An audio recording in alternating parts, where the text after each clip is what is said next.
Halo teman-teman, di video kali ini saya akan membahas beberapa makanan yang kita sering konsumsi sehari-hari, bagaimana pengaruhnya bagi tubuh, dan yang paling penting, bagaimana cara mengkonsumsinya dengan lebih baik lagi berdasarkan ilmu nutrigenomik.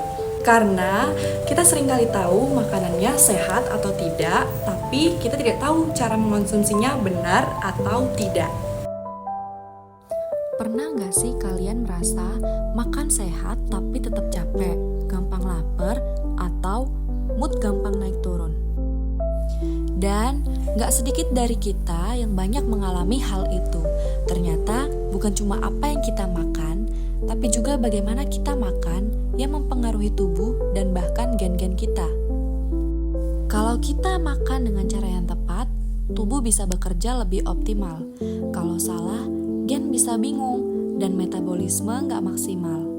Nah, hari ini kita akan bahas contoh makanan sehari-hari dengan cara konsumsi yang benar menurut nutrigenomik. Dalam kehidupan sehari-hari, banyak loh orang yang biasanya memilih makanan yang manis, gorengan, dan makanan instan.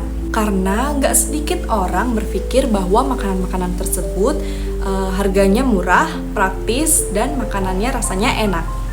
Masalahnya, kebanyakan orang tidak tahu bahwa makanan-makanan ini berbahaya jika dikonsumsi secara berlebihan dan mempengaruhi kerja metabolisme tubuh. Bahkan ada loh yang bisa mempengaruhi ekspresi gen. Ekspresi gen yang akan dirubah ini berkaitan dengan gula darah, lemak, dan peradangan. Makanya penting bagi kita untuk tahu bukan cuma apa yang kita makan, tetapi cara memakannya. Nutrigenomik adalah ilmu yang mempelajari bagaimana zat gizi yang ada dalam tubuh dapat mempengaruhi kerja gen yang ada di dalam tubuh. Sederhananya, makanan bisa memberikan sinyal ke gen. Kalau makanannya tepat, maka akan memberikan sinyal baik ke gen. Kalau makanannya salah, maka gen tidak akan bekerja secara optimal. Nah, sekarang kita akan masuk ke contoh makanan sehari-hari yang kita makan. Minuman manis seperti teh, kopi, susu, dan minuman kemasan yang mengandung gula yang tinggi, jika dikonsumsi secara berlebihan maka tidak akan baik juga bagi tubuh. Konsumsi gula yang berlebihan tadi akan mempengaruhi kinerja gen, di mana gen tersebut berperan dalam metabolisme gula dan sensitivitas insulin. Untuk cara mengonsumsi yang lebih baik, diharapkan untuk membatasi makanan atau minuman manis maksimal 1 hari sekali. Kedua, mengurangi takaran gula secara bertahap. Lebih baik konsumsi setelah makan daripada keadaan yang perut kosong. Dengan cara ini, lonjakan gula darah tidak terlalu drastis dan kerja metabolisme tubuh lebih stabil. Untuk makanan selanjutnya adalah nasi putih. Nasi putih merupakan sumber karbohidrat utama, tapi memiliki indeks glikemik tinggi jika dikonsumsi secara berlebih. Untuk cara konsumsinya, hindari makanan nasi putih secara berlebihan dengan cara mengurangi porsi makan. Jadi tidak perlu mengonsumsi nasi putih yang banyak dalam 1 piring penuh. Lebih baik kombinasikan dengan lauk protein dan sayur mayur. Juga hindari makan nasi putih yang berlebihan di malam hari. Kombinasi ini membantu menghambat penyerapan glukosa dan mendukung kerja gen metabolisme karbohidrat. Sayur dan buah kaya akan serat dan antioksidan yang membantu melindungi sel dari stres oksidatif. Untuk konsumsi yang dianjurkan, yang pertama, konsumsi sayur setiap kali makan. Yang kedua, pilih metode sederhana saat memasak sayur, seperti ditumis ataupun dikukus. Buah yang dikonsumsi secara utuh, bukan dalam bentuk jus yang manis. Serat dan antioksidan ini membantu mendukung ekspresi gen yang berperan dalam perlindungan tubuh.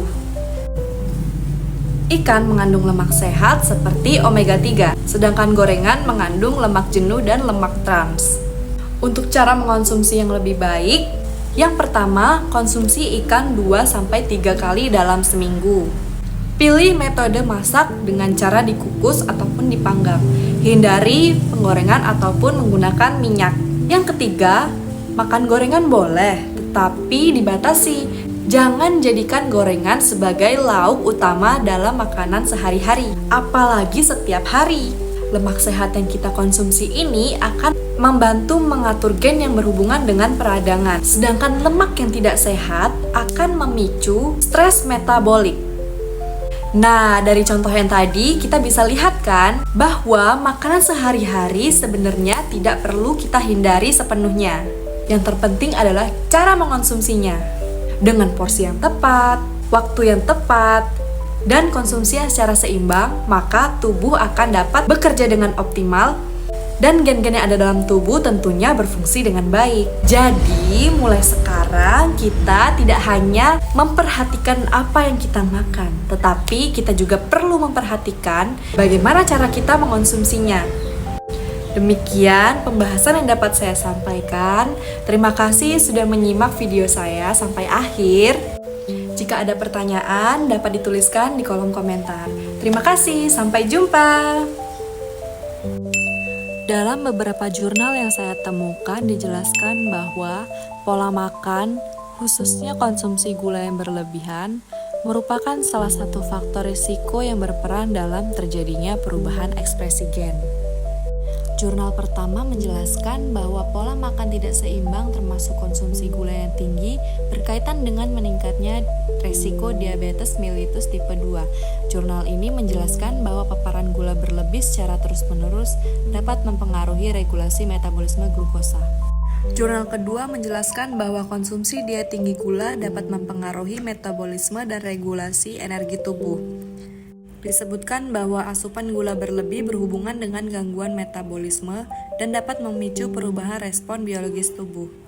Jurnal ketiga membahas dampak konsumsi gula berlebih terhadap proses peradangan. Dalam jurnal ini dijelaskan bahwa asupan gula yang tinggi dapat memicu peradangan kronis.